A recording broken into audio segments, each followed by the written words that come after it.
ஓம் ஸ்ரீ கணேஷாய நமக. ஓம் அகம் பதார்த்தாய சிவாய பரமாத்மனே நமக. யா மாயா மதுகைடப பிரமதினி யா மாகிஷோன்மூலினி யா தூம்ரேக்ஷண சண்ட முண்ட மதினி யா ரக்த பீஜாசினி யா சாசும்ப நிசும்ப தத்புதலினி யா சித்த லக்ஷ்மி பர சாச்சண்டி நவகோடி மூர்த்தி சகித மாம் பாது விஸ்வேஸ்வரி. ஓம் ஸ்ரீ குருப்யோ நமக. சதாசிவசமாரம்பாம் சங்கராச்சாரிய மத்தியமாம் அஸ்மதாச்சாரிய பர்யந்தாம் வந்தே குரு பரம்பராம். ஓம் சகனாவது சகனோ புனத்து சக வீரியங்கரவாவகை தேஜஸ்வினாவதீதமஸ்து மா வித்விஷாவகை. ஓம் சாந்தி ஷாந்தி ஷாந்தி. ஹரி ஓம் தத்சத். ஓம் ஐங்கார ஹ்ரீங்கார ரகஸ்ய யுக்த ஸ்ரீங்கார கூடார்த்த மகாபிபூத்ய ஓங்கார மர்ம பிரதிபாதினேபியாம் நமோ நம ஸ்ரீ குரு பாதுகாபியாம். பிந்து திரிகோண வசிகோண தசார யுக்ம மன்வஸ்ர நாகதல சம்யுத ஷோடசாரம் விருத்தத்ரயம் ச தரணீசதரத்ரயம் ச ஸ்ரீசக்கரமேதத் உதிதம் பரதேவதயாக. பூமௌ ஸ்கலிதபாதானாம் பூமிரேவாவலம்பனம் த்வயி ஜாத அபராதானாம் தமேவ சரணம் சிவே. ஓம் ஸ்ரீமாத்ரே நமக. குருப்யோ நமக. ஹரி ஓம். நமஸ்காரம். எல்லாம் வல்ல இறையருளாலும் குருவருளாலும் ஜெகத்குரு பகவத் பாதாள் அருளிய சௌந்தர்ய லகரிங்கிற கிரந்தத்தை நம்ம அனுசந்தானம் பண்ணி கொண்டு வருகிறோம். அந்த வகையிலே 15, 16 தோத்திரங்களை கடந்த வாரம் பார்த்தோம். We missed one class. We have our recap பண்ணிட்டு we can go to the next one.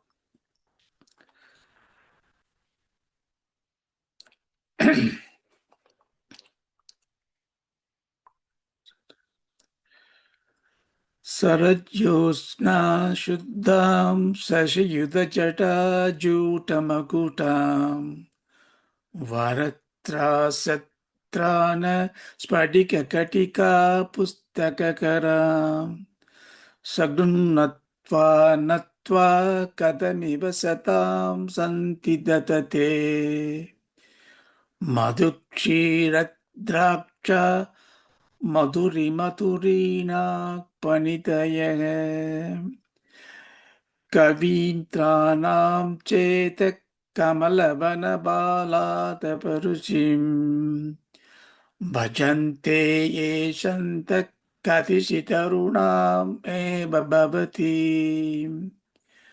விரிஞ்சி பிரேயஸ்யாஸ்தருணதர சிங்காரலகரி கபீராபிர்வாக்பிர் விதததி Saddam ரஞ்சனமமி. We saw this, இந்த 2 பாடல்களை பார்த்தோம். சௌந்தர்ய லகரிங்கிற இந்த ஸ்தோத்திரத்தை நாம் பயிலும் பொழுது 3-4 விதமாக பொருளை நாம் பார்க்கிறோம். முதல்ல சொற்பொருள். சொற்பொருள் என்பது எப்படி பகவான் அந்த தோத்திரத்தின் மூலம் அம்பாளை பற்றி விளக்குகின்றார் என்கின்ற ஒரு பொதுவான முதலான முறையான ஒரு வியாக்கியானம். அப்புறம் அதையே எடுத்து அந்த பொருள் எப்படி பிசியலாஜிக்கலாக நமக்குள்ள நம்ம உடல் உணர்ச்சி அறிவுபூர்வமாக அதை எப்படி நம்ம உபாசிப்பது, அந்தர்முக உபாசனா. அதுக்கு எப்படி அந்த மந்திரமானது எப்படி நமக்கு பொருளை கொடுக்கிறதுங்கிறத பார்க்குறோம். உட்முகமாக தியானம் என்ற மாதிரியே பகிர்முகம், வெளிமுகமாக cosmological view, physiological view and cosmological view. ஏன்னா பெண்டம் அண்டம் ரெண்டுமே ஒண்ணுதான் இல்லையா? நமக்குள்ள எப்படி அந்த அம்பாள் ஆத்மஸ்வரூபமா இருக்காளோ அதே மாதிரி இந்த உலகத்துல ஈஸ்வர சுரூபமாக ஹிரண்ய கர்ப்பனாக இருக்கா அப்படிங்கிறதுக்காக அப்படி ஒரு அர்த்தத்தை பார்ப்போம். இது தவிர உபாசனைக்காக பெரியவர்கள் என்ன பண்ணுவாங்கன்னா, இந்த சோத்திரத்துக்குள்ளேயே அதை பதச்சேதம் பண்ணி, பதச்சேதம்னா அதை வார்த்தைகளை பிரித்து அங்கங்க எழுத்தெல்லாம் எடுத்து, இங்க பீஜ மந்திரம் இருக்கு, இங்க இந்த மந்திரம் இருக்கு, க்ளீம் இங்க இருக்கு, க்ளௌம் இங்க இருக்கு அப்படிங்கிறத காமிச்சு அந்த பீஜ அக்ஷரங்களை அந்த மந்திரத்துக்கான ஒரு உபாசன மந்திரமா பீஜாட்சரமா வச்சு அதுக்கு ஒரு எந்திரத்தை பிரதிஷ்டை பண்ணி அதுக்கான இத்தனை மந்திரங்கள் பிரயோகம் பண்ண, இத்தனை நாளைக்கு ப்ராக்டிஸ் பண்ண, இந்த நேவிதியத்தை பண்ண, இந்த காமியமான அந்த கர்மம் உனக்கு கிடைக்கும் அப்படிங்கிற மாதிரியான பல விஷயங்களை சொல்றோம். நம்ம அதுக்குள்ள அவ்வளவா போறதில்லை. ஸோ நம்ம என்ன பார்க்கணும்னா, சொற்பொருள் அதை எப்படி உபாசனை பண்றதை வச்சுட்டு முக்கியமா கருப்பொருள் என்ன, வேதாந்த ஞானம் என்ன அதில் இருக்கு அப்படிங்கிறத பார்த்துன்னு வரோம். அந்த வகையில் இந்த 15, 16, 17 இன்னைக்கு பார்க்க போறது, இது மூணுமே சாரஸ்வத பிரயோகம். அதாவது மகா சரஸ்வதியாக அம்பாளை ஆவாகனம் பண்றது. இது இது ஒரு பெரிய கடல். சௌந்தரலகரிங்கிறது பெரிய கடல். இதில் எப்படி அம்பாள் எப்படி பகவத்பால் வர்ணிக்கிறார்னா, நிர்குண பிரம்மி சிவசக்தி பிரம்மசக்தின்னு காமிச்சிட்டார். பிரம்மங்கிறது ஆல் பர்வேசிவ், பரிபூர்ணமானது, காலாதீதம், குணாதீதம், விஷயாதீதம். அதனால அது சொல்ல முடியாது, வர்ணிக்க முடியாதுன்னு காமிச்சுட்டு அப்புறம் அதையே அந்த அம்பாளையே சொகுண பிரம்மமா காமிச்சார். இந்த மாதிரி இருப்பா, இடுப்புல ஒட்டியானம் போட்டு இருப்பா, அவ்வளோ அழகா இருப்பான்னு வர்ணிச்சார் ஸ்தூலமா. அப்புறமா சக்கரமா வர்ணிச்சார், ஸ்ரீ சக்கரமா வர்ணிச்சார் யந்திரங்களை. இந்த 15, 16, 17 மந்திர ரூபமா, மந்திர ரூபம், தந்திர ரூபம், யந்திர ரூப விலாசினின்னு சொல்றோமே, அப்படி பண்றாரு அவர். நம்ம முன்னாடியே பார்த்தோம், இந்த 15 சாதுக்கள் எப்படி அம்பாளை சத்குணம் இருக்கிறதுனால அவளுக்கு அம்பாள் சத்குண ரூபினியா, மகா சரஸ்வதியா, அருண சரஸ்வதியா வர அவ அப்படி தியானம் பண்ற. அப்படி தியானம் பண்றதுனால அவளுக்கு என்ன கிடைக்கிறதுன்னா, மதுட்சீர திராட்சா மதுரி மதுரினாக அவருடைய வார்த்தைகள்லாம், அந்த சாதுக்களுடைய வார்த்தைகள் எல்லாம் ரொம்ப இனிமையாகவும் நன்மை தரக்கூடியதாகவும் இருக்கின்றன. அதுக்கு நம்ம உட்பொருளையும் பார்த்தோம். மதுட்சீர திராட்சைங்கிறது ஸ்ருதி, ஸ்மிருதி, புராண, இதிகாச, உபனிஷத் வாக்கியங்கள்லாம் வாக்குல வரும். அப்படின்னா சாதுக்கள் பேசக்கூடியதெல்லாம் சத்தியமாக இருக்கும். சத்தியம் வத, பிரியம் வத, அதெல்லாம் அவரோட வாக்கில் வருதுன்னு சொல்றோம். 2வது பாட்டுல கவீந்திராணம், அதுல என்ன பார்த்தோம்னா, அந்த சுத்த சத்துவத்தில இருந்து கொஞ்சம் ஒட்டிண்டு ரஜஸ் வரும்பொழுது, அதாவது ஒரு ஆளுமை வரும்பொழுது கவிகள்லாம் கவிதை எழுத ஆரம்பிக்கிறா. அந்த கவி எழுதுறதுனால கவிதையில கவீந்திரானாம்னு ஒரு மிகப்பெரிய ஒரு புகழை பெறுறா. அப்படி பெற்றவருடைய கவிதைகள் எப்படி இருக்குன்னா, அவருடைய மனமாகிய தாமரை அம்பாளுடைய அருண தரிசனம், அருண சரஸ்வதி அம்பாள் வர. முதல் பாட்டுல 15 சந்திரனா வந்தா மனசு குவிஞ்சது, மனத்தாமரை குவிந்தது 15 சாதுக்களுக்கு. அவளுக்கு அறிவு முக்கியம் கிடையாது, ஏன்னா அறிவெல்லாம் அடங்கிடுது. அறிவு அடங்கி மனம் ஒடுங்கினா சாதுக்கள்வா. அவளுக்கு மனம்தானே பிரதானம். அந்த மனமாவது ஒடுங்கிறதுக்காக அம்பாள் எப்பவுமே சரஜோதியா இருக்கா. ஆற்றல் 3 அப்படி இருக்கா. 16ல் ரஜஸ் இருக்கு. கவிதை எழுதணும், நல்லது சொல்லணும், நல்லதை பேசணும், நல்ல காரியம் பண்ணணும். அப்படியான ரஜஸ் வரும்போது, சுத்த ரஜஸ் வரும்பொழுது அம்பாள் அருண சரஸ்வதியா உதயமாகின்றிருக்கா. உதயமான அருண சரஸ்வதியார. அப்போ அவருடைய அறிவு வந்து தாமரை வந்து மலர்கிறது. அப்படி மலர்ந்தா என்ன அர்த்தம்? விரிஞ்சி பிரேயசியா தருணதர சுங்கார லகரி. பிரம்மாவுடைய பிரியையான சரஸ்வதி வந்து தன்னுடைய இளமையான அருமையான ஸ்ருங்காரரசம் கூடிய அந்த கவித்துவத்தை அவருடைய வாக்குல கொடுத்துடுறாளாம். அந்த வாக்கு எப்படி இருக்கான்? அந்த கவிஞருடைய வாக்கு வந்து சதாம் ரஞ்சனம் அமி, ரஞ்சனம் அமி. அந்த சாதுக்களுக்கும் மனசுக்கு திருப்தி அளிக்கக்கூடிய சாதுக்கள் வந்து மனமகிழ்ந்து பாராட்டுறான்னா அப்ப நம்ம செய்யக்கூடிய சேவை ரொம்ப உயர்ந்தது அல்லவா?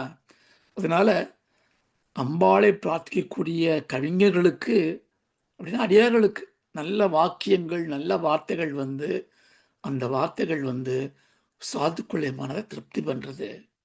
அப்படின்னா அதான் அங்கம் ஹரே புலகபூஷணம் ஆශ්‍රயன்னு பெரியவாள் பாடினாலே.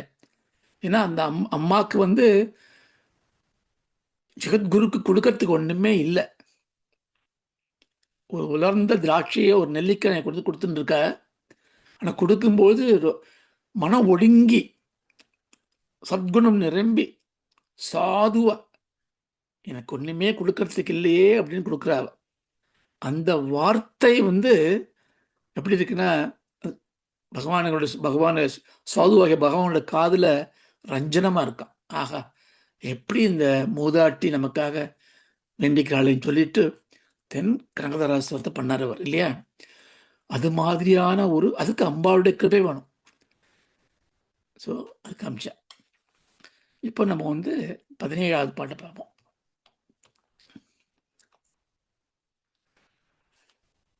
சவித்ரீபேர்வாசாம் சசிமணிஷிலா பங்கருச்சிபிः வசின்யாத்யாபிஸ்த்வாம் சகஜனனி சச்சிந்தயதி யஹ சகர்த்தா காவ்யானாம் பவதி மகதாம் பங்கிருஷிபிः வச்சோபிர்வாக்தேவி வதன கமலா மோதமதுரைः சவித்ரீபிர்வாசாம் சசிமணிஷிலா பங்கருச்சிபிः வசின்யாத்யாபிஸ்த்வாம் சக ஜனனி சஞ்சிந்தயதி யஹ சகர்த்தா காவ்யானாம் பவதி மகதாம் பங்கிருச்சிபிः வச்சோபிர்வாக்தேவி வதன கமலா மோதமதுரைः சவித்ரிபிः வாசாம் சசி மணி ஷிலா பங்க ருச்சிபிஹி வசின்யாத் யாபி ஸ்துவாம் சக ஜனனி சஞ்சிந்த யதி யஹ ச கர்த்தா காவ்யானாம் பவதி மகதாம் பங்கி ருச்சிபிஹி வச்சோபிஹி வாக்தேவி வதன கமல ஆமோத மதுரைஹி.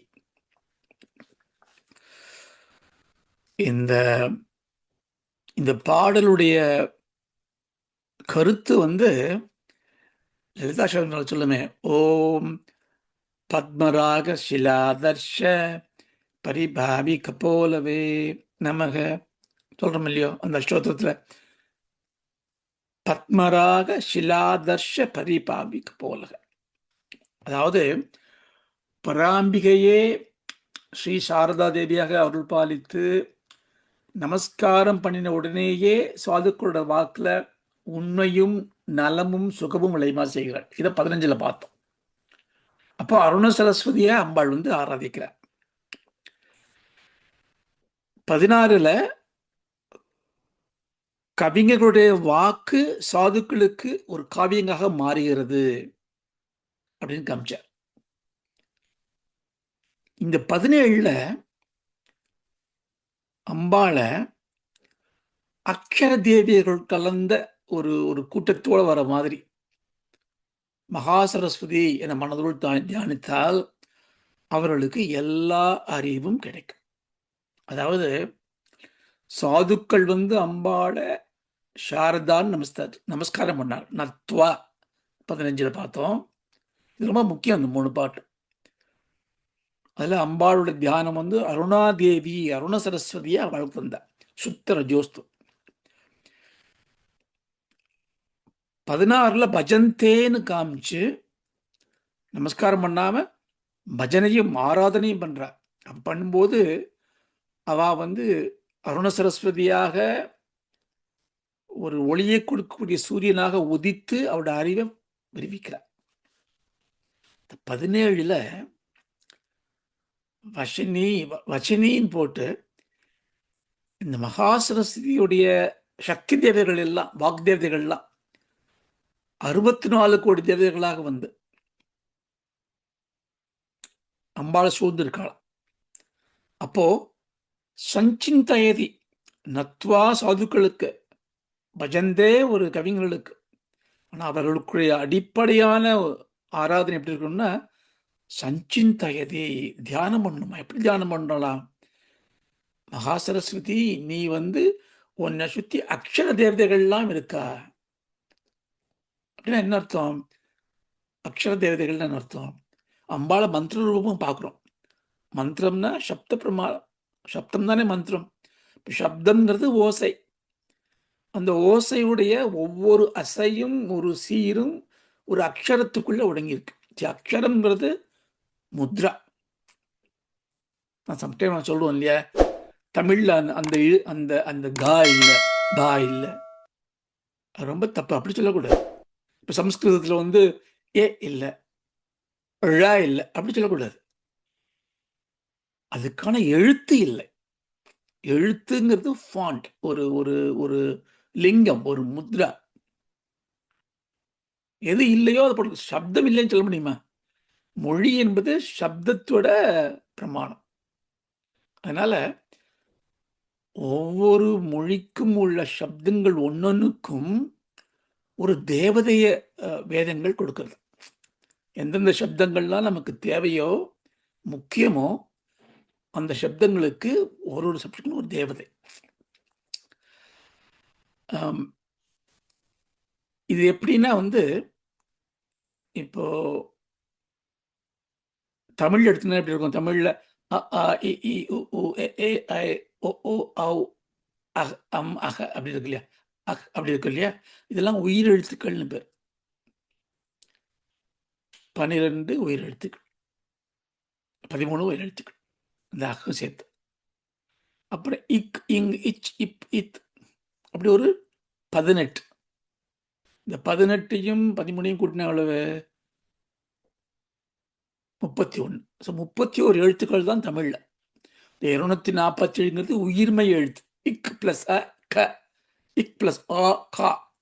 இதில் வந்து அப்படி சந்தியை கூடி கூடி கூடி வருது. அப்படியே இருக்கு இல்லையா? 31 எழுத்துக்கள் இருக்கு. இந்த க ச ட த ப இதுக்கான ஒரு சாஃப்ட் ஒரு 20 சேர்த்துன்னு வச்சுக்கோங்க. க க க க அதுக்கு ஒரு எழுத்து கொடுத்து போட்டோம்னா 51 ஆயிடும். ஸோ தமிழ்லையும் 51 முக்கிய எழுத்துக்கள். சமஸ்கிருதத்தில் தேவநாகரியில் இந்த 51 எழுத்துக்களுமே இருக்கு. கொஞ்சம் மாறுபாடு இருக்கும் ஸ்வரத்திலையும் மெய் எழுத்துக்கள்லையும். நம்ம அதுக்குள்ளெல்லாம் போக வேண்டாம். இப்போ அ ஆ இ ஈ உ ஊ ரு ரு ரு ரு லுலு ஏ அ ஐ ஓ அம் அக அப்படி ஸ்வரம். இந்த ஸ்வர வரிசை ஒன்று.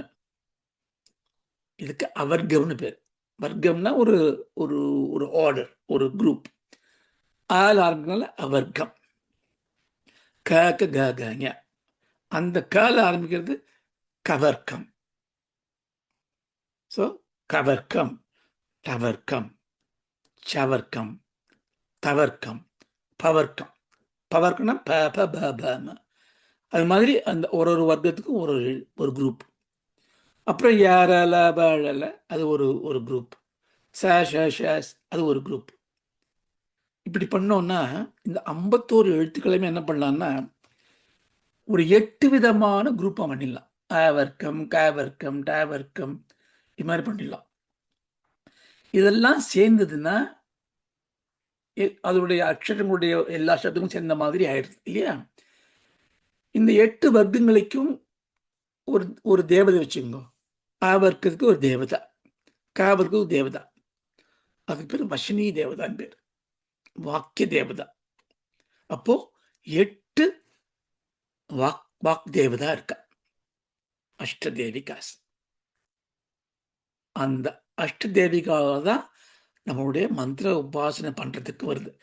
சகஸ்நாமத்தில் வருமே முன்னாடி ப்ரிலூட்ல வந்து அம்பாள் சொல்ற வாக்தேவெல்லாம் எழுப்பி எல்லாருடைய க்ஷேமத்துக்காகவும் என்னுடைய புகழை நீங்கள் பாடுங்கோன்னு சொல்ற. அப்ப என்ன சொல்றான்னா பேச்சு மொழி அதெல்லாம் இல்லை, ரொம்ப பெரிய கிருப்பை. அது பண்ணாதானே சோத்திரம் பண்ண முடியும், உலக வியாபாரம் நடக்க முடியும். அதுக்காக என்ன பண்ற அம்பாள் மந்திரங்களை உச்சாரணம் பண்றதுக்காக பிரபோதம் பண்ற, பிரச்சாரம் பண்ற. அது என்ன பண்ற,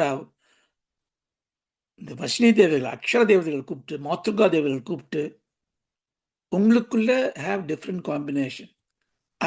ஈயும் போயிடும், ஏன்னு ஆயிடும், இக்கும் அவசர கான்னு ஆயிடும். ஸோ அது மாதிரி கூட்டி கூட்டி கூட்டி சப்த பிரவாகம் வரட்டும். அந்த சப்த பிரவாகத்துக்குள்ள அர்த்த பிரமாணம் வரத்துக்காக நான் உட்காந்துக்கிறேன் வந்து. அப்போ இந்த சப்தம் அர்த்தமும் சேர்ந்தா அதுல வந்து ஒரு தாத்பரியம் வந்துடும், தாத்பரிய நிர்ணயம் வந்துடும். தாத்பரிய என்னமா இருக்கும், அம்பாளா இருக்கும். அதனால சகஸ்ர நாமம்ங்கிறது அம்பாளுடைய பேர். அது வரதுக்கு என்ன காரணம், இந்த கவர்க்கம் அந்த 8 அக்ஷர தேவதைகளும் ஒன்னா சேர்ந்துண்டு சொல்றா, அம்பாவோட பேரை சொல்றா. ஓம் ஸ்ரீமத் வாக்பவ கூடைக ஸ்வரூபமு பங்கஜ, வாக்பவ கூடைக ஸ்வரூப முக பங்கஜ, கண்டாத கடி பர்யந்த மத்திய கூட ஸ்வரூபிணியை நமக, சக்தி கூடைக தாபன்ன கட்சி. அது மாதிரி ஸோ வாக்பவ கூடம் அப்படின்னு சொல்லும்போது இந்த வதனத்தை வந்து நம்ம உபாசனம் பண்றோம். வாக்கு அதுக்கு பிரதானம். அந்த வாக்கு வரத்துக்கு சப்தம் வேணும், சப்தத்துக்கு அக்ஷர ஒலி வேணும். அந்த ஒலிகள் ஒன்னொன்னு ஒரு ஒரு ஒரு வாக்கிய தேவதா. அந்த வாக்கு தேவதைலாம் வரட்டும். இந்த லலிதா சகஸ்ரநாமத்தை வந்து இந்த ஒரு விதத்துல பார்த்தோம்னா இந்த சகஸ்ரநாமங்கிறதே வந்து லலிதா சகஸ்ரநாமத்தோட ஒரு பாஷ்யம் தான் தோன்றுது. ஏன்னா அப்படிதான் எல்லாத்தையும் பண்ணியிருக்காரு பெரியவா. இதுக்கு வந்து பாஸ்கர் ராயர் தான் சௌபாக்கிய பாஸ்கர்னு ஒரு உரை எழுதியிருக்கார். அது சொல்லும்போது என்ன சொல்றாருன்னா, இது வந்து லலிதா சகஸ்ரநாமம்ங்கிறது வந்து லகு, லலிதம், லட்சணம், லட்சியம், லயம், 5 விதமான ஒரு இது இருக்கு. இது ரொம்ப லகு. லகுனா என்ன, ரொம்ப ஈஸியா சொல்லலாம். ரொம்ப இதுக்கு வந்து ஆண் பெண் அப்படிங்கிற ஒரு இது கிடையாது, வர்ணாசிரம பேதம் கிடையாது, எல்லாருமே சொல்லலாம். லலித சகஸ்ரநாமத்தை சொல்லும் பொழுது உங்களுக்கு வந்து ரொம்ப எளிதாக சொல்லலாம். ஓகே, முதல்ல படிக்கும்போது இந்த வார்த்தைகள் பிரிக்கிறது கஷ்டமா இருக்கும். அதர்வைஸ் லகுனா என்ன அர்த்தம்னா இது வந்து எல்லாருமே without entry barrier you can enter. அதுக்காகத்தான் என்ன பண்ணார், ஹயக்ரீவர் அகஸ்தியருக்கு சொல்லிக் கொடுத்து, அகஸ்தியர் தன்னுடைய மனைவி லோபாமுத்ராவுக்கு சொல்லிக் கொடுத்து, அவ தம்பதியா அவாதான் முதல்ல அம்பாளை உபாசனை பண்றார். அதனால இந்த லலிதா கிருஷ்ணம் உபாசனை, தேவி மகாத்மா உபாசனை ஆண் பெண் எல்லா வர்க்கத்துக்கும் எல்லா ஆசிரமத்துக்கும் பொருந்தக்கூடிய ஒரு லலிதம். லலிதம்னா ரொம்ப இனிமை, எளிமை, ஒரு மனசுக்கு சந்தோஷம் கொடுக்கக்கூடிய ஒரு ஒரு அர்த்தம் அது. அது ஏன்னா லுலிதம் பிகம்ஸ் லலிதம். லுலிதம்னா அப்படி ஆடுறது. லல்லபி சொல்லுமே, லல்லபின்னா என்ன, ஆடுறது. லுலிதம் அங்கே எங்கே அப்படியே இஷ்டத்துக்கு ஆடின்னு இருக்குமே. நம்ம தான் வேற என்ன. காத்துல எந்திருந்ததுலேருந்து ஏதோ ஒன்று பண்ணிட்டு, ஏதோ பார்த்துட்டு, எங்கேயோ போயிண்டு, ஒரு லைஃப் அப்படியே போயின்னு இருக்கு இல்லையா?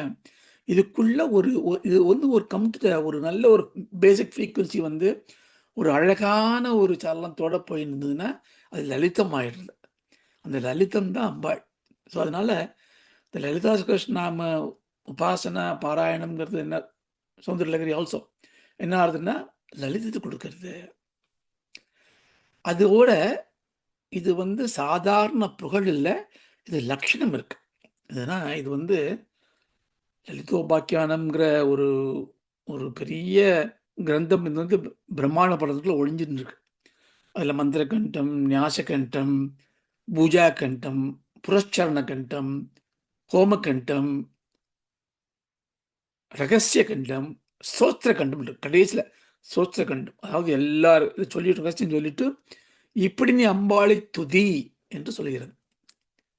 அதுதான் இது. அது என்ன சொல்றதுன்னா, அதில வந்து எப்படி வேதங்கள் வந்து ஈஸ்வரனுடைய உஸ்வாச நிஸ்வாசமோ, அதாவது மூச்சுக்காற்று வேதமோ,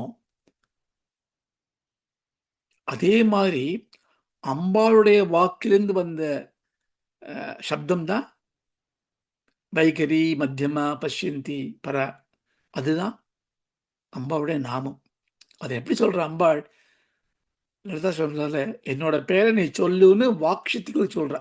இப்ப வாக்சக்தி அம்பாள் பேர் சொல்லும்போது, அம்பாள் தன்னை வெளிப்படுத்துகிறாள். தன்னை அறிமுகப்படுத்துகின்றாள். தன்னை பிரவச்சனம் பண்ணுகின்றாள். விமர்ச ரூபிணியா இருக்கா.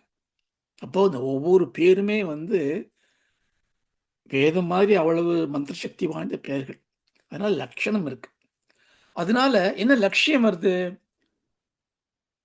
அம்பாளை சொல்லும்போது, அந்த பேருடைய கான்டெம்ப்ளேட் பண்ணும்போது ஒரு ரூபம் பார்த்தா பாயசான்னு பிரியான்னு வருது. நமக்கும் பாயாசம் பிடிக்கும்னு தோன்றுது. அப்புறம் பார்த்தா நிராகாரா, நிஷ்குணா, நிஷ்கலா ஒண்ணுமே இல்லாம அப்படி இருக்கு. ஸோ ஒவ்வொரு பேருக்குள்ளேயும் ஒரு ரகசியம் இருக்கு, லலிதம் இருக்கு, லயம் இருக்கு, ஒரு ஒரு லட்சியம் இருக்கு. அத பார்க்க பார்க்க அந்த லட்சியம் என்ன பண்ணுதுன்னா, சிவசக்தி யுக்தியாங்கிற ஒரு ஒரு பாவனைக்கு, அத்வைத அனுபூதிக்கு எடுத்துன்னு போடுது. அதனால எப்படி வேதாந்த ஸ்ரவண மனன நிதித்தியாசனம் பண்றோமோ, அது மாதிரி அம்பாவுடைய நாமத்த உபாசனை பண்ணக்கூடிய பக்தர்களுக்கும் அதே மாதிரியான ஒரு மார்க்க ஹேது கிடைக்கிறதுன்னு அர்த்தம். புரியுதா? ஸோ அதனால வந்து இது வந்து சும்மா வந்து நான் 300 தடவ பாராயணம் பண்ணேன் அப்படிங்கிறது அர்த்தம் கிடையாது. அதாவது அர்த்தத்த புரிஞ்சுண்டு லயிச்சு அதான் லயம். முக்கியம் லயம். இந்த லயம் எப்படி பண்ணணும்னா, பகிர்நியாசம் பண்றோம் நம்ம வெளியில. அம்பாள வெளில வச்சுன்னு பண்றோம். அப்புறம் மெதுவா அப்படியே உள்ள கொண்டு வரோம். அத்தியாத்மமா பண்றோம். பண்ணும்போது இந்த காஸ்மிக்கல் ஒ ஒ அ அப்பீல் எல்லாம் வந்து மைக்ரோ காஸ்மிக் ஆயிடுது. நம்ம அந்தர்யாமி ஆயிடுது. அப்போ வந்து எப்படி வெளியில ஒரு சூரியன், சந்திரன்லாம் பிரகாசிக்கிறதுக்கு ஒரு சக்தி இருக்கோ, அது மாதிரி நம்மளுடைய கண்கள், காதுகள் எல்லாத்தையும் பிரகாசிக்கிறதுக்கு ஒரு சக்தி இருக்கு. அந்த சக்தி அம்பாள் தான் அப்படின்னு நம்ம சொல்றோம். அதனால மாத்ருகா ஸ்வரூபிணின்னு பேர் இருக்கு. அதான் நான் சொல்றேன். இப்போ ஒரு அர்த்தத்த பார்ப்போம். சவித்ரீபிர்வாசாம் சசிமணிஷிலாபங்க ருஷிபிஹி.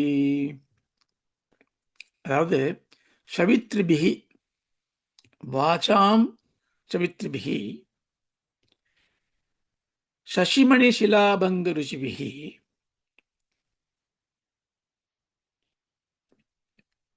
ஜனனி. ஸோ ஜனனி, ஹே அம்மா, துவாம் துவாம் செகண்ட்ல எடுத்துக்கோ ஜனனி. ஹே அம்மா, துவாம் உன்னை, யக சஞ்சிந்தயதி. யக சஞ்சிந்தயதி. யக மீன்ஸ் ஹூவர் தியானிக்கிறாளோ. எப்படி தியானிக்கிறா? எப்படி தியானிக்கிறான்னா, வசிந்தியாபிஹி சக. வசிந்தியாத்பிஹி வசிந்தியாத்தியானா வாக்தேவதைகள், சகன கூட, கூடவே வருது வித். அதாவது வஷினி முதலான தேவதைகள் சூழ விளங்குகின்ற உன்னை. அந்த தேவதைகள் எப்படி இருக்காளாம்? வாசாம் சவித்ரிபிகி சசிமணி சிலாபங்க ருஷிபிகி. அந்த வாக் தேவதைகள் எப்படிப்பட்டவன்னா, வாசாம் எல்லா வாக்குலையும், எல்லா சப்தத்திலையும், எல்லா ஒலியிலையும், சவித்ரிபிகி சாவித்ரி தான். சவிதா தேவினா ப்ராஜினிக், ஹூ ப்ரொடியூசஸ், மாதா. அப்பதான் எல்லாத்தையும் பிரசவிக்கிறார். காயத்ரி மந்திரன் பேரு சபிதா மந்திரம்னு பேரு. ஏன்னா அதுதான் பிரச்சோதயாது. இது தட் இஸ் வாட் ப்ரொடியூசஸ் தி ஞானம். ஸோ வாட் எவர் ப்ரொடியூசஸ், அதுதான் சபிதா. ஸோ இந்த இந்த வாக்தேவதை என்ன பண்றாளா? அவ ப்ரொடியூஸ் பண்றா. என்ன ப்ரொடியூஸ் பண்றாளா? சசிமணி ஷிலா பங்க ரிஷிபிகி. சசினா சந்திரன், சசிமணினா சந்திரனுடைய ஒளி, ஷிலாவினா பாறை, ஷிலா பங்க ரிஷிபிகி அதை உடைச்சோன்ன சந்திரகாந்த கல்னு சொல்லுவா. அதை உடைச்சோன்னா வரக்கூடிய ஒளி மாதிரி என்னுடைய வாக்கில் வந்து ஒளியேற்றக்கூடியவர்கள். அப்படின்னா சொல்லக்கூடிய வார்த்தைகளுக்குள்ளே ஒரு பொருள் வருகிறது என்றால் அந்த பொருளை அதில் ஏற்றுவித்தவர்கள் வாக்தேவதைகள். அப்படின்னா அறிவுபூர்வமாக நீங்கள் பேசுகிறீங்கன்னா அந்த அறிவுபூர்வமான பேச்சுக்கான காரணம் இந்த வாக்தேவதைகள். அம்மாவுடைய அருள். அறிவு இருக்கலாம் அவங்களுக்கு, ஆனால் சொல்லக்கூடிய ஆற்றல் இல்லாமல் இருக்கலாம். அந்த ஆற்றல் தரும்னா வாக்தேவதை வேணும். அது சொல்லும்போது கூட உளறிண்டு பேச முடியாமல் நடுங்கிண்டு வார்த்தையை முழுங்கின்னு இருக்குன்னா வாக்தேவர்கள் அதில் வரலைன்னு அர்த்தம். அப்போ அவளை உபாசனை பண்ணோன்னா அவள் எப்படி வராலாம்? சந்திரகாந்த கல்னு ஒரு கல் இருக்குது. அதை உடைச்சோன்னா உள்ளுக்குள்ளேருந்து ஒளி வரும். அதாவது எப்படி சிப்பிக்குள்ள முத்து இருக்கு. முத்து என்ன பண்ணுறதுன்னா அந்த சிப்பி வந்து அப்படியே ஓப்பன் பண்ணிட்டு கடல் அப்படியே பேந்து போயிட்டே இருக்கும். அது வந்து அப்படியே அந்த சந்திரனோட ஒளியை அப்படியே கிரகிச்சுக்கிறது. கிரகிக்க அதுக்குள்ளே இருக்கக்கூடிய ஸ்படிக மாதிரி இருக்கக்கூடிய அந்த ட்ராப், அந்த டியூ ட்ராப்புக்குள்ள அந்த ஒளி சவித்ரிபிகி அது வந்து ஒரு பிரசவிக்கிறது, உள்ளே வாங்கிக்கிறது. அது தாங்க முடியலன்னு மூடின்றது அந்த சிப்பி. அப்புறம் சிப்பியை உடைச்சோன்னா அந்த முத்து வருது இல்லையா? அதே மாதிரி கற்கள்லாம் வருதான். அதாவது 15ல் சூரியனை பார்த்தோம், சந்திரனை பார்த்தோம், சந்திர ஒளி, குளுமையான ஒளி. 16ல் அருணனை பார்த்தோம், சூரியனுடைய பிரகாசமான ஒளி. இங்கே நம்ம என்ன பார்க்குறோம்னா அக்னியை பார்க்குறோம். சந்திர, சூரிய, அக்னி, இது மூணுமே ரொம்ப முக்கியம் வேதத்தில். இந்த அக்னி என்னன்னா, அந்த அக்னி தான் எல்லாத்துக்குமே காரணம். சந்திரனுடைய ஒளிக்கு சூரியனுடைய ஒளிக்கு வந்து ஒளியை சந்திரன் வாங்கிக்கிறது. வாங்கிட்டு அதில் கூடிய சில காமா பார்ட்டிலாம் எடுத்துட்டு கூல் பண்ணி வெளில ரிஃப்ளெக்ட் பண்ணுறது, அது சந்திரன்.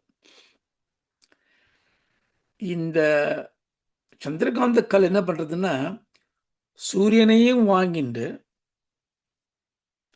சந்திரனையும் வாங்கிண்டு,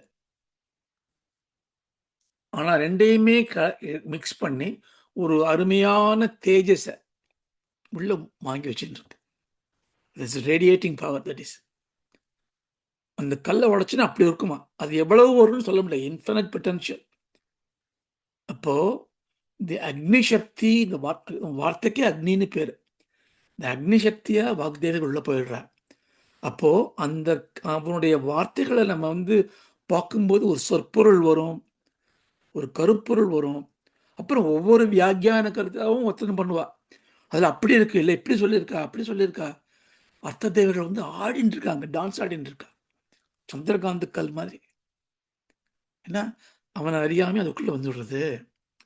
அதனால் என்ன ஆகுதுன்னா சகர்த்தா காவியானாம் பவதி மகதாம் மங்கி ருச்சிபிகி. அதனால அவனுடைய பண்ணக்கூடிய காவியங்கள்லாம் எப்படி அவன் காவியம் பண்ணுறான், அவன் பண்ணுறதுலாம் காவியமாக ஆயிடுறது. சகர்த்தா காவியானாம் பவதி, அவன் காவியம் படைப்பவனும் ஆயிடான். அவன் சொல்லக்கூடிய வார்த்தைகள், எழுதக்கூடிய எழுத்துக்கள், கவிதைகள் எல்லாம் மானுமெண்டல், மேக்னம் ஓபஸ், இலக்கியம் ஆயிடுறது. அது எப்படி இருக்குன்னா, மகதாம். மகதாம்னா ஒண்டர்ஃபுல். மகாகாவியம். பங்கி ருச்சிபி. இங்க பங்கி ருச்சிபி மீன்ஸ் பிரகாசம். அதுல எப்படி அந்த பிரகாசம் எப்படி இருக்கான்? வாக்தேவி மதன கமலா ஆமோத மதுரகி. அந்த இதெல்லாம் இந்த மாதிரி பிரகாசம் வரும்பொழுது இதற்கெல்லாம் காரணமாகிய வாக்தேவியான சரஸ்வதி இருக்காளே, அவருடைய வதன கமலம், முகத்தாமரை இருக்கே, அதுல வந்து வச்சோபிகி காவியானம், வச்சோபி அவருடைய வார்த்தைகள், அதாவது அம்பாவுடைய கருணா விலாசம் வந்து அப்படியே இறங்கி விடுறான் அவனோட வாக்கில். எப்படி வால்மீகியோட வாக்கில் வந்து சரஸ்வதி வந்து அமர்ந்து இந்த மராமரான்னு சொன்னவனையே ராமாயணத்தை எழுத வச்சாலே, அது மாதிரியான எப்படி காளமேகத்துக்கு வந்து அம்பாவுடைய தாம்பூல ரசம் விழுந்ததுனால பண்ணானே, காளிதாசனுக்கு வந்தது, மூக்க பண்ணாரு, மூக்கர் அவருக்கு வந்தது. அது மாதிரி எத்தனையோ அடியார்களுக்கு ஞான விலாசம் வருது, வாக் விலாசம் வருது. அது காரணம் நீதான் அம்மா அப்படின்னு இவர் சொல்றார். கவினொளியாய் மதிகாந்த கல்பிழந்து எழும் காந்தி கதிர்வசினி குழுவுடனுமாய் கண்டுணையே கொண்டு மனம் தண்டமிடு வாருரைகள் கவித்துரசம் மிகும் அமுதமாய் புவியிலர சாய்க்கலையின் ராணியருள் வாணிமுக புட்பமனம் முகும் அதுவுமாய் புகழுமுறை தாயுனது புகழரில் நாள் உலகு புகழுமுயர் காவியம் அவையே. அதாவது கவியின் ஒளியாகிய மதிகாந்த கல்லை சந்திரகாந்த கல்லை பிளந்த ஒளி மாதிரி வரக்கூடிய வார்த்தைகளை தரக்கூடிய வாக்தேவதைகளோட நீ இருக்க அப்படின்னு யாரெல்லாம் உன்னை பிரார்த்தனை பண்றாளோ அவருடைய கவித்துவம் மிகுந்து அவருடைய இலக்கியங்கள், அவருடைய எழுத்துக்கெல்லாம் இலக்கியங்களாகி அந்த இலக்கியங்கள் உலகத்துல எல்லாரும் புழக்கூடிய காவியமாகி உன்னுடைய சந்திரபதன இனிமையை அதில் கொடுக்கும் அப்படிங்கிறது இந்த பாடலுடைய கருத்து. ஸோ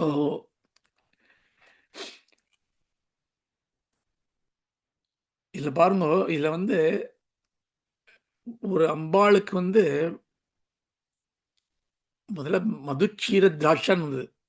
மது அது வந்து சாப்பிட்றது இல்லையா, சாப்பிட்ற பால், குடிக்கிற பால், திராட்சை, அது மாதிரி இனிமை அப்படின்னு வந்தது. அப்புறம் என்ன பண்ணா இங்கே வந்து நல்ல நறுமணம், நல்ல நறுமணம் வர மாதிரியான வார்த்தைகள். வார்த்தைகள் நறுமணம் வரணும்னா என்ன அர்த்தம்? வார்த்தைகளை கேட்கத்தானே முடியும், எப்படி நம்ம ருசிக்க முடியும்? இதெல்லாம் ஒரு கவித்துவம். அதாவது ரொம்ப அவனுக்கு ஸ்வீட் டாக், அவன் கேட்கறதுக்கே இனிமையா இருக்கு. இனிமை எப்படி காதுக்குள்ள வர முடியும்? இனிமை வாயில தானே வரும். என்ன அர்த்தம்னா, இந்த காது, வாக்கு, நாக்கு, மூக்கு, கண், இது மாதிரியான புலன்கள் எல்லாம் அதோட சக்தியை கொண்டு போய் விடுறது மனசுட்டு கொடுக்கறது. மனசு தான் எல்லாத்தையும் பார்க்கறது. அப்படின்னா இந்த புலன்கள்லாம் விட்டுருங்கோ, ஜஸ்ட் மனசாலேயே பார்த்தாலே இனிமையா இருக்கு எல்லாமே. தூய மனம் வந்து கொடுத்து கந்தத்வாராம் துராதர்ஷாம் நித்தியபுஷ்டாம்.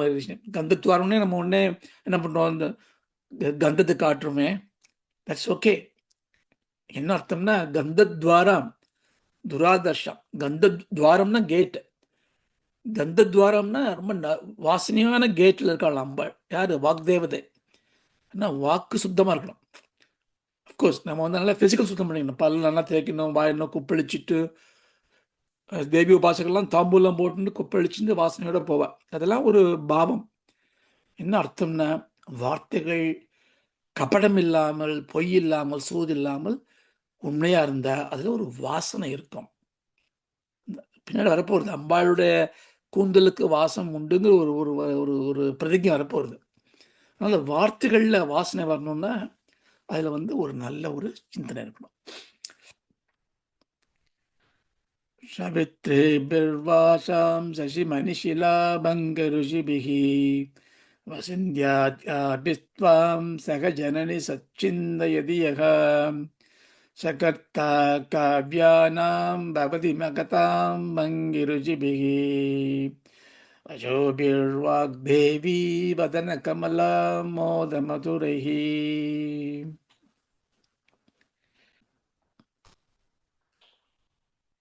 ॐ असतो मा सद्गमय ॐ असतो मा सद्गमय तमसो मा ज्योतिर्गमय तमसो मा ज्योतिर्गमय मृत्योर्मा अमृतं गमय मृत्योर्मा अमृतं गमय ॐ शान्ति शान्ति शान्तिः ॐ शान्ति शान्ति शान्तिः हरिः ॐ तत्सत् हरिः ओम तत्सत् अर्पणमस्तु